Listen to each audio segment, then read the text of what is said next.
Let's take a look at what the riders are going to face today. Haley Forward, Watopia, a made-up place, but a really cool place. So those who have ridden it know, you roll out of the pen, you've got less than, I don't know, a mile or so. And you hit it. And then you hit this hard climb. And they're going to do 3 laps of this hard climb and repeat that climb 3 times. And each lap increases about 300 meters or 985 feet in yeah, elevation. that is the total that they're going to do. At 100 meters of total climbing, it doesn't sound like very much, but full out, it's tough. And it's relatively short. I mean, it's a 16.7 mile course, 27 kilometers. But it's super tough, and the way they attack this will be really interesting. I think there are a couple of really interesting spots as you look at the profile where you can take advantage of the other riders. So, you sure can, because there are going to be some of the ladies that are riding that are really good climbers. There are going to be some that are really going to mash it on the flats. So it'll be really interesting to see. Why don't we take a look at the 10 riders that we've got today? We've got some phenomenal riders. Liz Rice. Yes, the UK rider who competes both road and mountain bike racing. Yep, Ione Johnson. Yeah, and she's a lifetime cyclist who started track cycling at the age of 12. Whoa. Yeah. Yes, she is pretty fabulous. Jessica York, excited to see her race from the U.S. Yeah, she's a ZA graduate from Virginia and has been cycling for most of her life. She is excellent. Marianne Sacco. Yeah, one of our French riders here who actually studied judo. Really? I'm not messing with her? Not me either. No. Christina Willis. And she's a veteran cyclist. She loves time trial and triathlon. She competes in a lot of different types of races. And I would say that the veterans have a real shot here. Fleur Kessels, also another French rider. Yes. She's been racing coming back from some injuries today, so she's been fighting back using Zwift as a training tool. Excellent. Melanie Liberet. Yes, our French rider here. She was 23rd in I'm going to pronounce it wrong, but the Chrono des Nationales UCI 2016. She's one of the top riders here. Liberet is one of the best known riders in this group. Angela Mann. Yes, the Zoot racer, who is also a USAC Level 2 coach. Wow, okay. Yeah. Again, strong she gets the crit strategy. Rider, strong crit rider, yep. Harriet Dodd from the UK, the youngest rider here. Yeah, philosophy student, and she is based out of the UK, but she is a strong rider. Excellent. And Rachel Elliott. She's our CVR veteran. Yeah, we saw her crush some work there in London. And she is the winningest CVR rider to date. Here we go. We're going to kick this thing off. It'll be exciting to see what happens, and the gate drops and away they go. You can see those big numbers on the right side as they're pushing. Kessels is in there, Liberi also in that big push at the beginning, and we see actually some separation here at the very beginning. They are pushing hard in this gap here, trying to figure out what is happening. It is really difficult to see. We've got those folks up the road. Kessels, there we go. Dodd also in that lead group.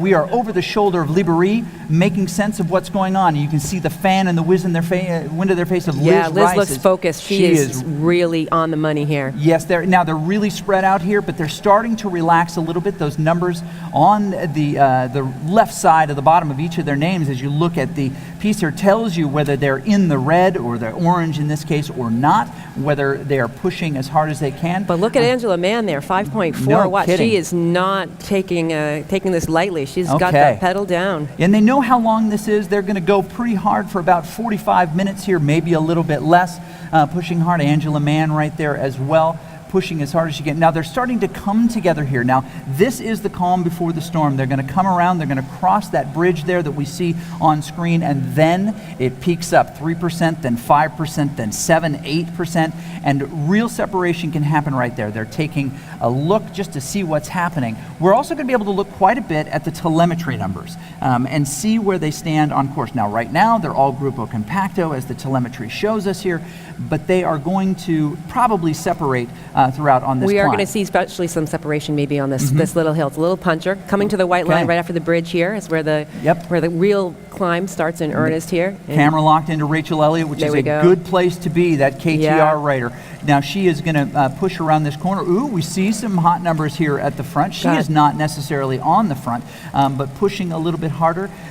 Johnson just behind her. And we see as they're coming around this corner, it really steeps up. When you looked at that overview, you saw the red, and you know whenever you see red, that's not a good thing. That's going up. That's going up. We've got Dodd up there. We've got the Vision cyclist. We've got Wow, this is looks like a little bit of separation maybe happening A little here. bit of separation. Yeah. You know, and this is a place where you can get away, but not necessarily this early in the race. There are too many strong folks. Maybe they're allowing someone to travel up the hill a little bit. Dodd in that second position right now, looking over her shoulder. Rachel at the very front, maybe seeing just who's got the legs today. Johnson the closest to her, but Harriet Dodd there saying, I can see you ladies, but I'm not going to do everything on this first one. Yeah, and she's looking pretty relaxed too. She's is. left focused and serious, but she's just making her way up. We're on the lead rider now, Rachel Elliott, as she is coming up and over. She's keeping those watts high, 4.2 watts per kilo to 5. We'll explain what that means in a minute. She's doing everything she can to keep her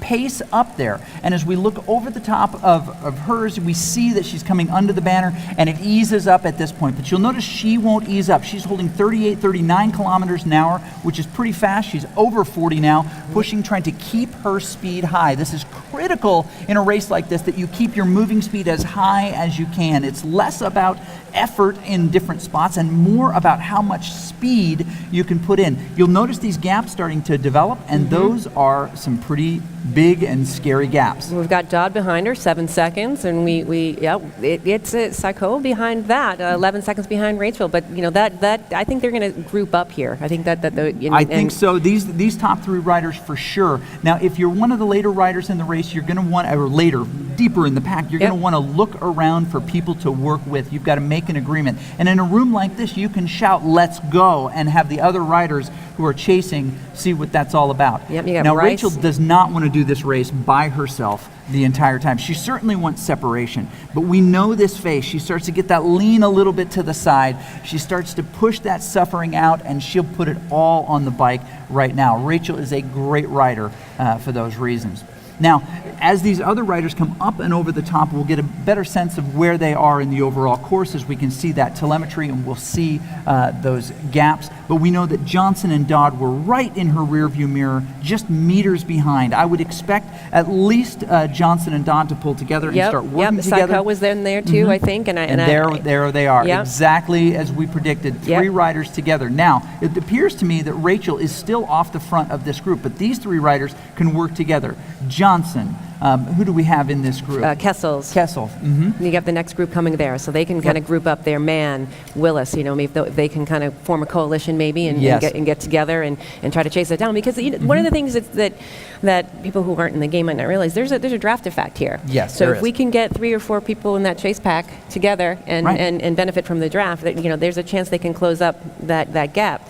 I know there's some math and algorithms to close up close up that gap, and you know, basically you just got to put it in the hurt locker. You know, boy, you do. You know, if you now, want. Rachel Elliott is definitely off the front here. She's got 19 seconds on her competitors. Now, this is a bold move. Now, she's a strong rider, and she has the history of staying away, but that doesn't mean that she's going to be able to outrun these 3 world-class racers. No, and she's holding down 4.5, over 5 watts per kilogram, and her heart rate's 175.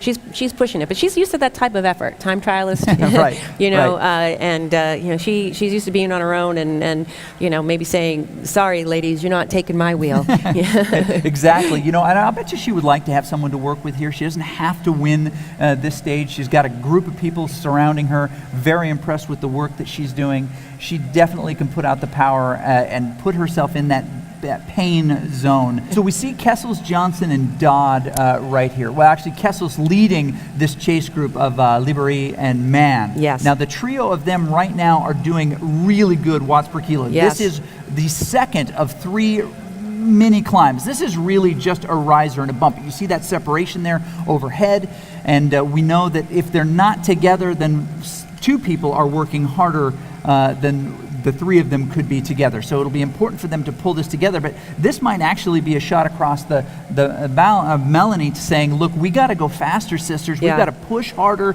and catch this group, because right now those racers are advancing. So 48 seconds back. Now this early in the course, we've got 3 laps. So what are the chances here? What do they have to do? Are really, really good. Because you've got enough of a climb, you could conceivably create a speed differential. And you and I have talked about this before, but if you're new to racing, whether it's outside or inside, hills provide an opportunity for you to create a more dramatic speed differential. Follow me here.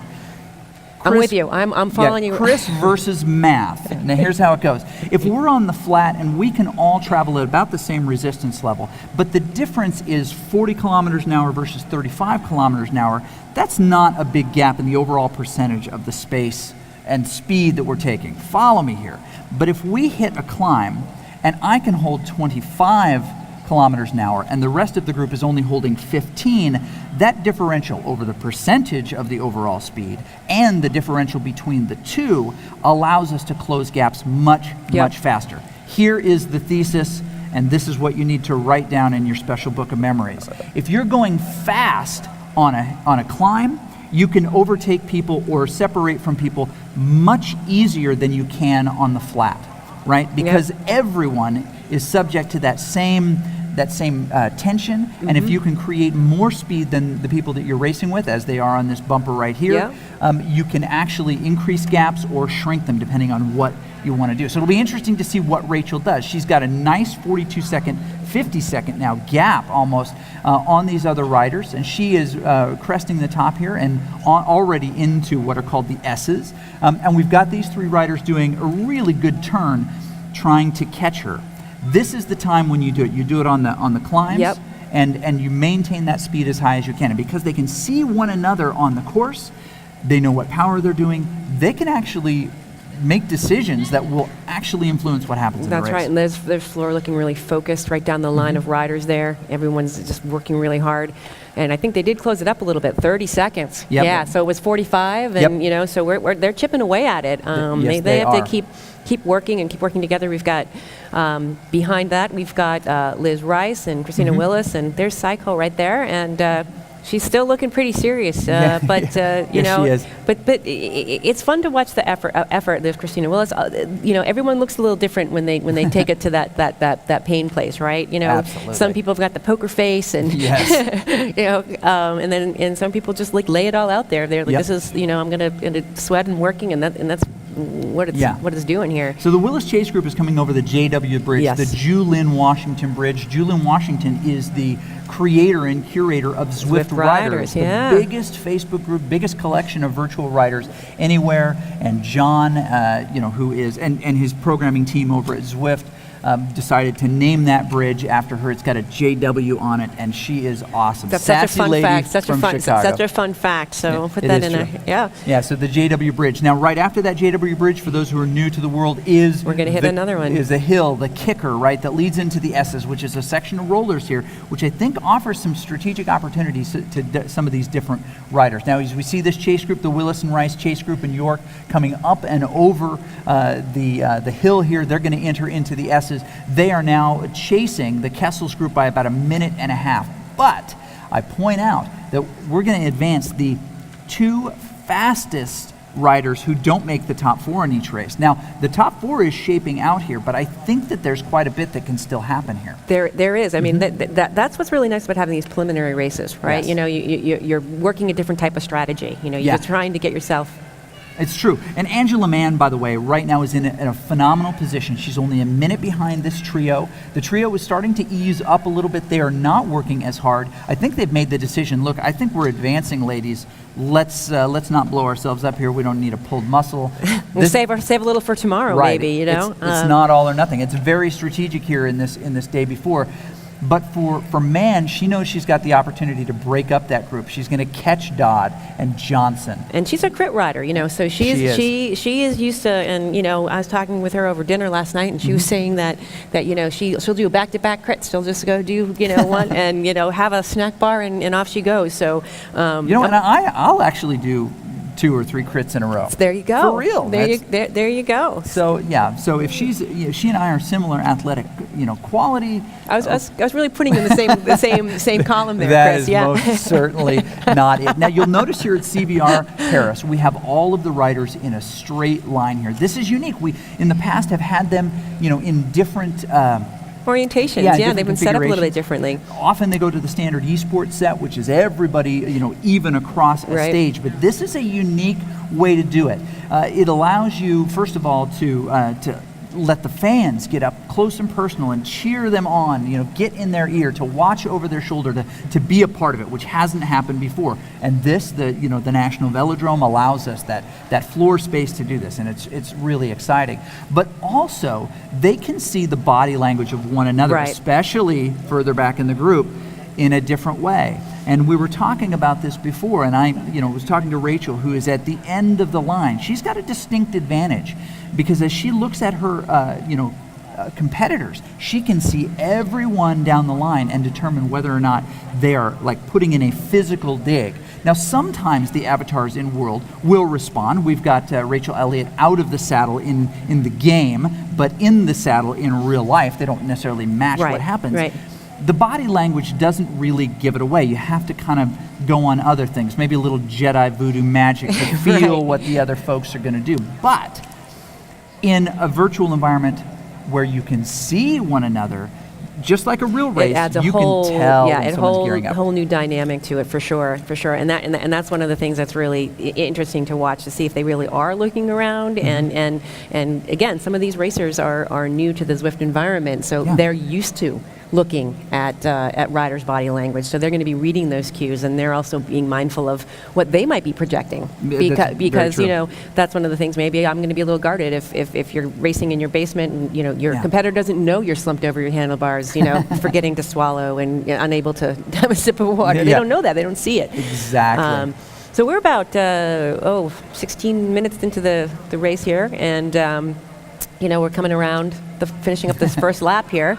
So we got 2 more laps to go. Well, no, one more lap to go. One more lap to go? This is the finish of the second lap that I'm sorry, you're right. As we're following in the group here, we're seeing the riders come through that start-finish. We've got, of course, at the front, we've got Rachel Elliott, overhead view, climbing. We're actually following the Johnson, Sacco, and Dodd trio, Yep. which is the chase group right now. You'll notice that they are 54, 55 seconds behind. They've tightened that gap up just a little bit, but I think that it's safe to say that they're not making a bona fide chase. They're No. looking not at the gap in front of them, but at the gap behind them, to make sure that Librero and Kessels don't catch them. That's right. Pretty much they just have to keep that separation between that next group behind them to secure their position. That's absolutely right. And honestly, the compelling story for me right now is that grouping, that trio that is chasing, in essence, the chase group. And you see a lot of power right now. Look at Johnson, yeah. Yeah, Pushing hard. and we've got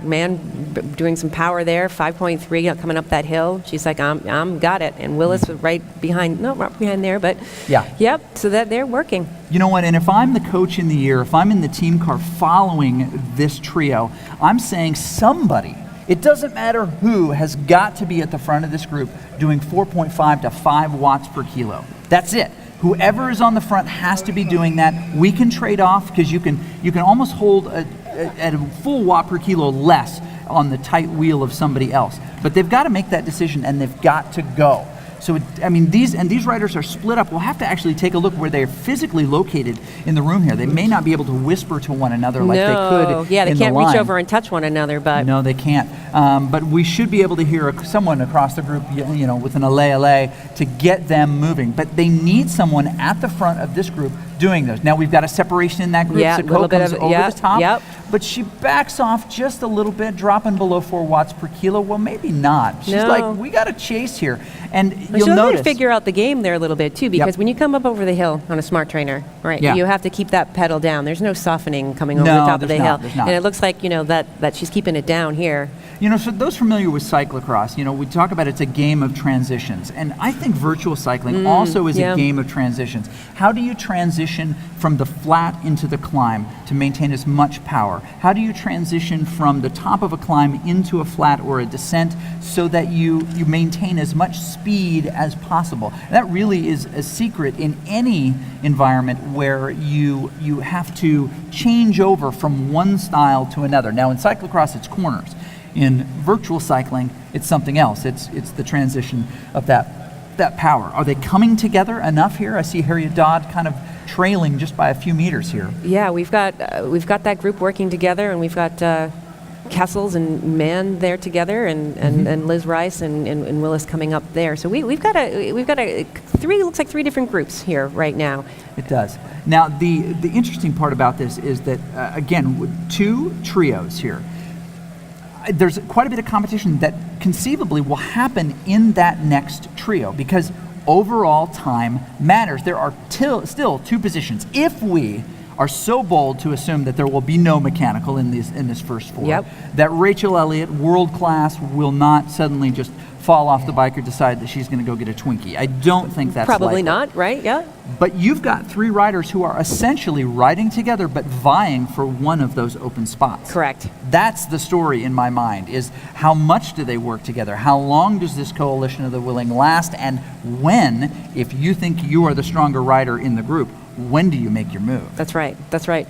You know, and I'm wondering too, like at this point in the race, we are, we're in the second lap, so we're almost halfway through the race. Yeah. So right now the riders are probably asking themselves, like, what do I have left, and where am I going to use what I have left? No kidding. Right. And I think that it would be kind of interesting. Maybe we can bring in Hunter, to talk a little bit about that. So I'm going to go grab him and let you. Grab yeah. Okay. So as we look onto this race, we see the chase trio, as we'll call them, working together, and then we see really the bubble trio, right? In many cases, you call that no man's land, right? There's no one else. You're in between the 2 parts of the race that matter the most to you. But the key is here, you've got 3 riders here who are likely competing for only 2 spots. Mathematically, that's all they can have. They can only have those 2 spots. So the fastest 2 riders that don't finish in the top 4 of the race will advance to tomorrow's finals. Now, we may have, forgive me for assuming, a sandbagger in this group who's like, today's not my day, but I just got to make that final, and then I will give everything I've got tomorrow. Rachel found herself off the front early. She's pushed forward and said, I'm just going to go off on my own and do what I do, ladies. It'd be great to race with you, but doggone it, I don't need to do it. The physics of this and the physiology is one of those really interesting pieces that I'm excited to get a little bit more from Hunter about, world-class coach.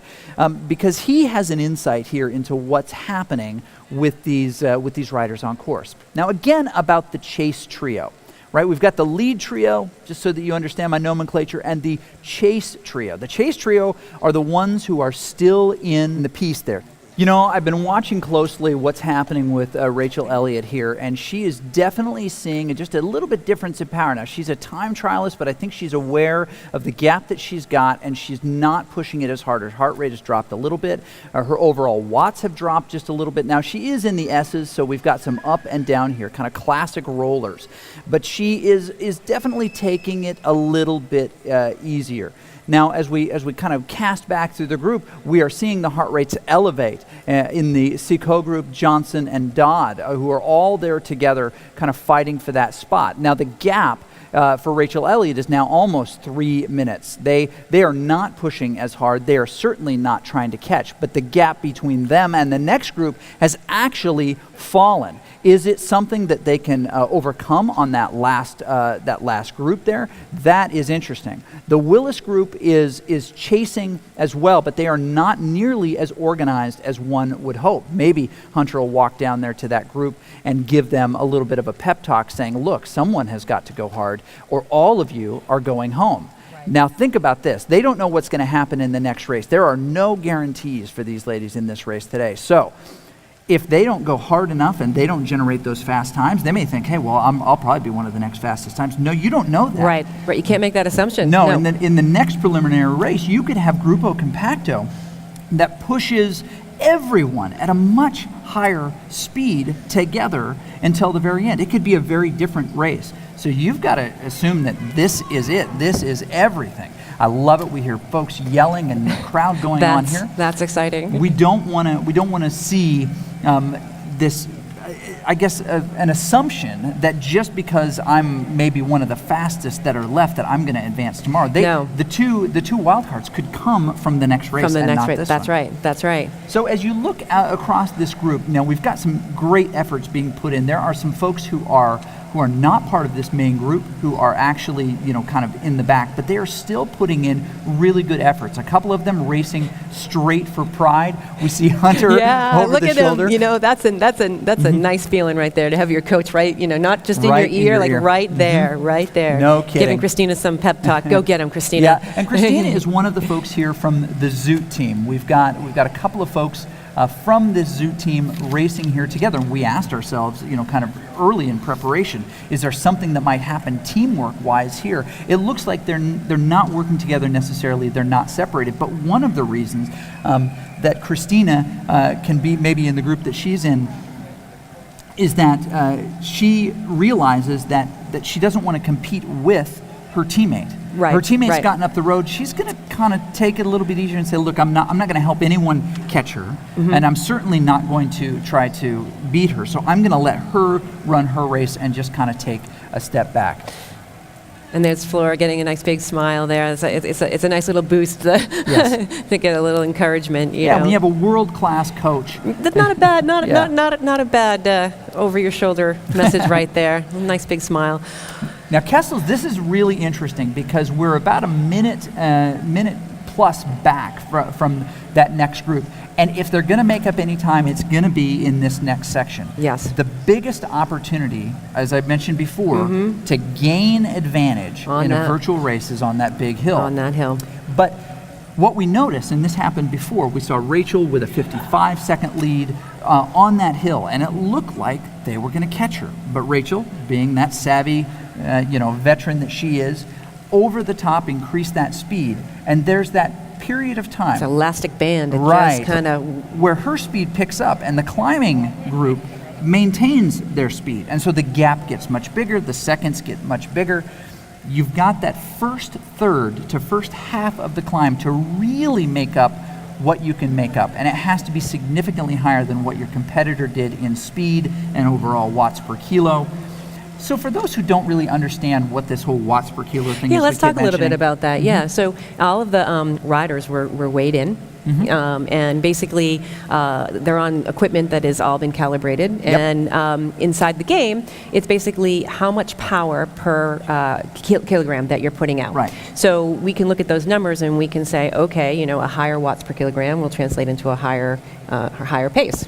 So, in watching those numbers, it's kind of nice when you are able to see that in a race with your competitors, because you're like, wow, look at, there she goes. And you can kind of like see those moves happening by the watts per kilogram. And it really comes down to that, especially on the climbs. Some of the lighter riders have a little bit of an advantage coming up the hills. And then, like here we are coming right now watching these three come up the hill. Yeah, they are, and they're pushing hard. She's out of the saddle here, trying to get a good pace going, make sure. She might have heard that tip there, that you got to get on the front of the top of the hill there to make a difference there. She's working hard. She looks so relaxed, though. I know, that's way too relaxed. It's amazing. She's got those braids. I just want to point out that our Ruby, yes, our athlete. Mentor, really, yeah, she really is one of the developing some of these women riders for CVR. She volunteered to do the braids. And it's a lucky braid. It is a lucky braid. And Ruby Z, who many of you know from London, she's a firefighter. She's gritty. She's funny. She's really talented. Like many people, came to cycling at a different period of their life. And I'm sure we'll talk plenty about that over the weekend, about how people come to cycling, what age they come to cycling, and that isn't a determining factor in your success in the sport, not even close. In fact, I'll be very interested. I've got a question for Hunter that I definitely want to pose to him. We should point out here that some separation has started to happen here. Yes. Sacco off the front of Dodd just a little bit here, and look, 4 seconds back is Johnson. This coalition of the willing, this fellowship of the big ring, as it were, is starting to fracture here. Spread out a little bit. It looks like Sacco is going to head with Frodo into Mordor, and the others are going somewhere else to fight Well, orcs. we're under 9 kilometers to go. So, people are probably saying, nope, I am going to be one of those top 4. That's right. You know what? And maybe placement and ego start to matter here just a little bit. Also, maybe this is an opportunity to test and see what you've got. Right? I want to actually, right now they know that their position is secure, but maybe they're throwing some of these punches to really find out where am I in this group? If I'm going to have to race with these ladies tomorrow, when the money is on the line, what do they have? Right. They're testing your competitors, not just yourself, but That's testing right. the field a little bit and seeing if they can match those attacks. Yep. You know, are they able to stay with me? What do I have at this point? You know, yeah, that's some focus right there. That's right. And yeah, Soko with the pain face saying, I am going to do this. And she did. She attacked that group, came up and over the top, and now she is in that second position on the road. She's clearly, unless there's a mechanical or a squirrel jumps out of the tree there and knocks her off her bike, which we don't think is likely, she's going to end up on that podium. Now, the other two riders are going to fill out those other podium spots. There is no cash award for today. No. That prize pool will be distributed in the Saturday races. And as it stands now, and we're not even in that Saturday race as we prepare this broadcast, this is the preliminary race, it's almost $45,000 for the prize pool. It's incredible. And that goes, you know, right down the line, all the spots. So we're going to have two brackets tomorrow. Yes. We're talking about the elite bracket, and then the second bracket is the performance bracket. There are cash awards all the way down. You know, it is. It's amazing to see how deep it is. Sometimes you see it really staggered at the top, you know, and not this is distributed across the prize pool, and it's been crowdfunded. You know, last I saw it was over $6,000 from fans, and it's really exciting. Actually, I think it's even more than that now. You know, it's been kind of the ticker's been running. You know, it has. And you can check this out by going to cycleview.cyclogentrankings.com. You go ahead and Google search it as well. But you can watch this race in any way that you want. It's incredibly cool. Now, we've got it up on a screen right here as well. I've got Rachel and Christina on my screen here, and I've got the telemetry as well. But you can cheer for any of these riders that you want on that view right now. You can jump in.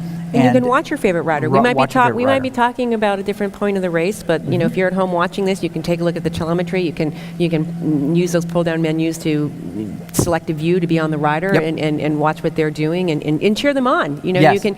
You know, that's a really nice thing. You know, we see Hunter going down the line, you know, giving some moral support and boosts. But you know, if you're racing and you see a friend cheer for you, you know, that's a nice little boost. Now we're commentating, so I can't actually throw in for Christina Willis right now, but if I wanted to, I could simply hit the cheer button, select the amount that I want to cheer. Cheer $1, $5, $10, whatever you want, but it contributes to the prize pool. Now, this is a new idea, relatively new idea, started by the Valve Corporation, which produces a MOBA called Dota. And okay, you're already confused. He's throwing out words that don't matter. But here's what's awesome, is that in our digital culture today, we have a different way of looking at things. Instead of networks deciding who's on top, right, and who should deserve our attention, things like Twitch and Mixer and these viewable sites allow you to interact with the stars of esports that you like and contribute to their careers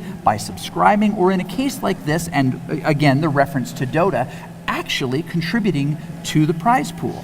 And that's one of the things that Cyclogen has done with this CVR. They could have just done another cool event after London, but they added so many layers, and we'll talk about those, I'm sure, much more. Well, CycleView is one, and Cycle Fantasy is another, and then also this two the preliminaries and finals structure. You know, that's a and really kind of bracketing it out a little bit and having a 3-stage race. So there's a lot of big changes from London, and you know, and that's what I really love about how this is evolving, right? It's sort of you do one, you kind of take the feedback, and then you kind of say, okay, how can we up the ante? Right, and so we didn't just see one change happen. We saw a number of changes happening. Look at Fleur; she's still working hard, serious.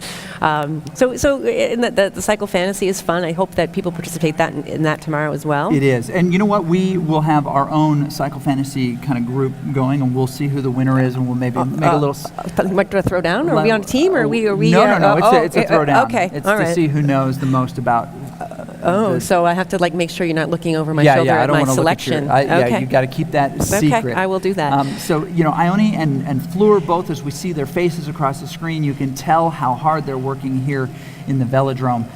It is hard work in here. Thankfully, the weather is wonderful inside here. It's been raining off and on in London the last couple of days, but inside and in the virtual world, it is perfect. Now, that doesn't mean that we won't see rain in the virtual world. That's right. Sometimes it'll be sunny outside and raining in Watopia. That's very true.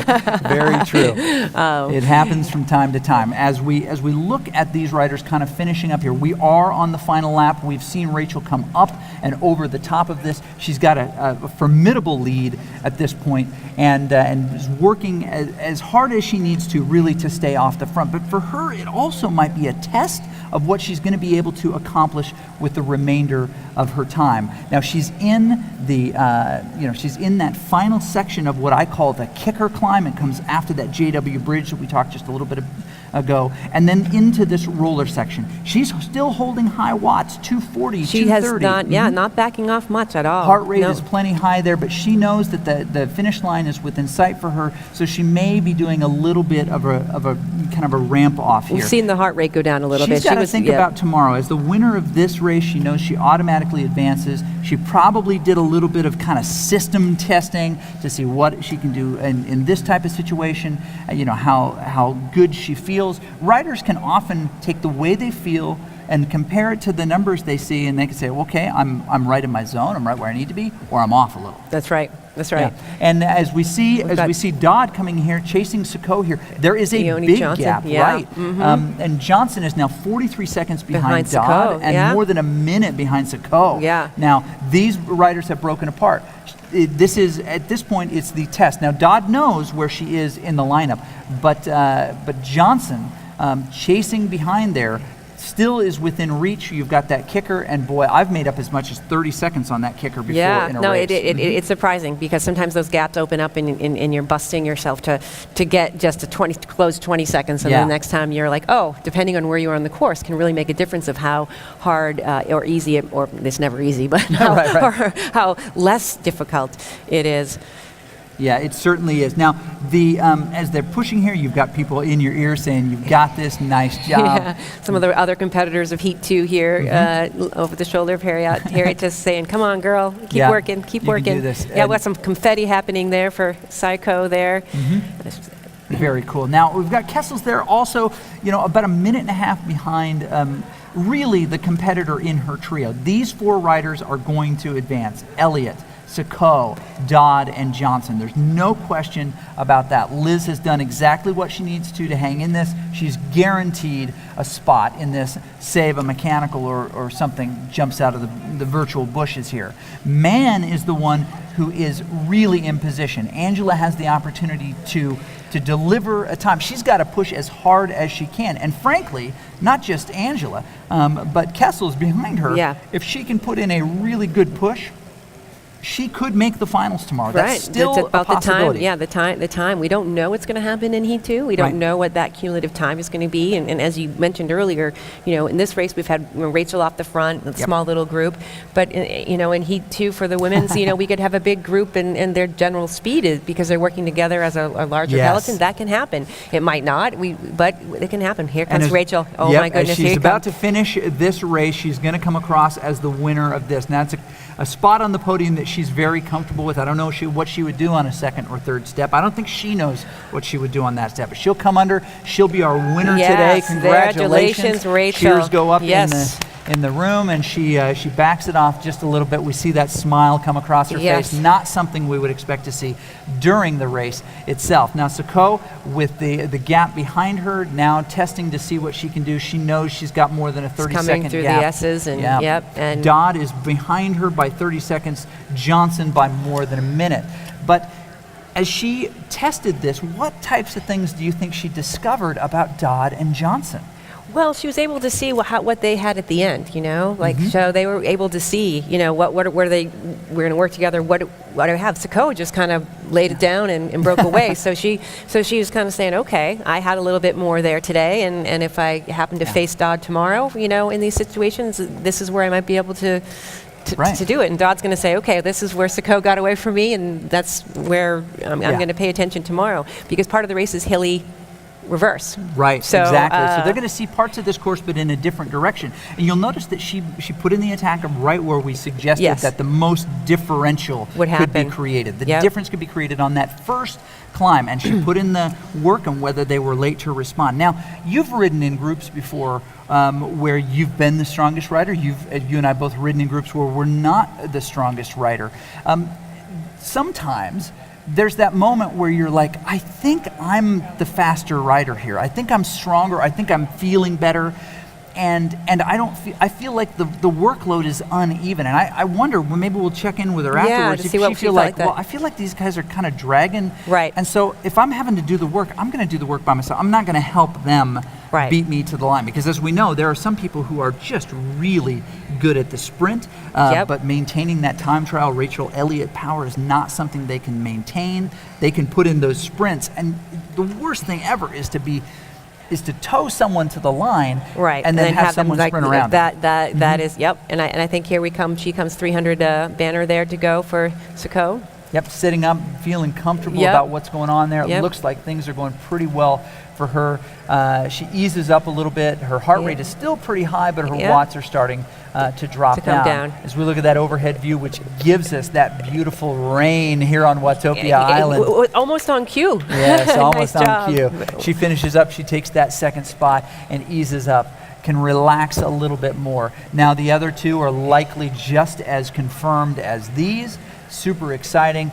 She comes in, there we go. There goes Dodd. Yep, Dodd here easing she- it up here just she a little comes. bit. You'll Yep. notice those watts down. Her heart rate starting to drop a little. But that group really did Yep. break up. They That group did break up, and Yeah. it's interesting to see. Maybe someone was feeling like they were doing a little more work, or maybe someone was just Yeah. kind of didn't have anything left and know- said, "It's okay. I'm not going to chase you." Yeah, exactly. You know, it's interesting too, is you have Nice all of job. these riders come from these different places, right? They're here to do the work, and they want to be smart about the energy output that they do. Yep. The young rider comes across the finish, excellent.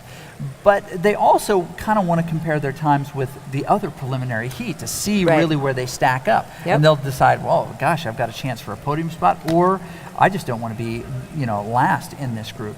And as we come here, we're starting to see the final Johnson finishers coming in here. Mhm. Yep. And as you look over on the right side, you actually see the stack of riders. Because they're all in a group together here in the Zwift world, as you get closer to riders who may be on their final lap as you finish here, you can actually see them above you. That doesn't mean that York is above her. It actually just means that that's how physically Separate they are on the course. on the course, Yep. exactly. Right. Johnson comes under and finishes, and Kessel to be the next one across. Now we're seeing the power just kind of drop across the group here, except in one case, and that will be Kessel's, who is still pushing really, really hard. We see it And dip man into is the red pushing there. a little bit. 6 seconds. This is one of those things where it's Boy, like, can she yeah. come down that hill? That's that last little bit there. If you can give a push down the hill coming to Ocean Boulevard and Yes. put that pedal down, you can close it. You can, Yes, you especially can. if And someone's she tired. is. Yeah. She's really Come digging it on, up there. dig, They're dig, both dig. pushing oh, yeah. hard. And no, Kessel says nope, That's it's not going right. to happen. I don't Man wanna says have I'm going to this. do it. Keeping her lead there. Are we Very going to see cool. something? Oh, you can see her come up on the screen. Yep. Oh, she's coming close here, but 7 seconds is going to Kessel be says far no. too far. She kept that power down. Nice That's right. job. Comes All right, across, here comes and man comes across.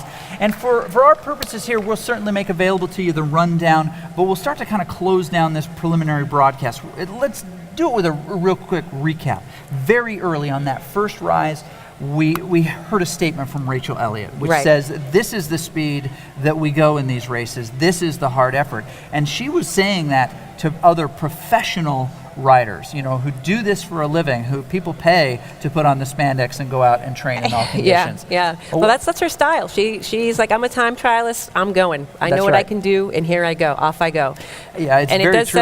it does set a little bit of a tone for the race. And Yes, it those does. pro riders that were coming up and that working together in the three there, they haven't raced on Zwift before. Right. This is a learning curve, Yes. for them. So that doesn't mean that's what we're going to see tomorrow, because That's we've got absolutely three right. stages, and we've got riders from now who are learning a little bit about the dynamics of the game and their racing styles. Yes, and that lead group was then rounded out by Soko, Yep. by Dodd, and Johnson in that order. Now, Elliott, Sacco, Dodd, and Johnson all advance Yes. to the finals, and the next fastest time does. That was another interesting thing to see. Now, again, by order of race recap, we saw on that last lap a big move by Sacco, testing the ability of the trio that she was with to see what they had. I think that she's asking herself this question: should I have been a little bit more savvy and gone with Rachel Elliott because that's my speed? Any of those riders, I believe, if they had stuck to her wheel and not missed that opportunity, probably could have ridden her tail all the way to the end with a little bit of a aerodynamic advantage by sitting on her tail. They could have done And this. let's talk about that, though, sitting on the tail. How far back is that draft? Well, Zwift does a nice job of giving you that full 5 meters Yep. of telling you when you're in that draft, but truly, you've got to get right on there. The joke always is, I'm riding so close I can see down your pocket, or I'm so close I can eat out of your pocket. Thank you. No, I got a gel. I got so it you're myself. going to steal the ride-ons from the back there. That's right. You're so close you can do that. Well, this will be exciting. All right. As we finish up this race and We're we start watching thinking about the finals, we've got our 4 riders here. We'll give them to you one more time that are certain to go, and that is Elliott, Sacco, Dodd, and Johnson. I believe in that order. We'll get that from the officials here in just a moment. But this is going to be an exciting race, and we've got multiple days of this. So it'll be interesting to see how this translates into the women's final tomorrow. Pretty exciting to And see. so we've got a lot of live racing coming up Yep. tomorrow and Yep. some more today. And if you're joining us live right now, you're watching live, thank you for joining us. Remember, you can cheer for any of these riders at any time at the CVR sites, right? You've got the cycleview.cycleagentrankings.com. Search it. Just Google search it. Google will help you out. You can also participate in the Cycle Fantasy. And I think you've got some more evidence now here of you've who got you might some, choose. Yeah, you've got a little bit of validation maybe, That's right. or maybe you're making some changes. That's maybe you're right. making some changes to your lineup. If you're watching on CycleView right now, you already know how to get to all of these things. But this is a game changer for esports because it's the combination of esports and physical sports. It is also a game changer because we're able to interact with these riders and compete ourselves in ways that we can't normally in other things. So as we kind of put a bow on this, a Ruby Z bow on the end of this broadcast, this is the World Cup Paris, and we're excited to be able to broadcast many more of these in the next 2 days. So thanks a lot for joining us.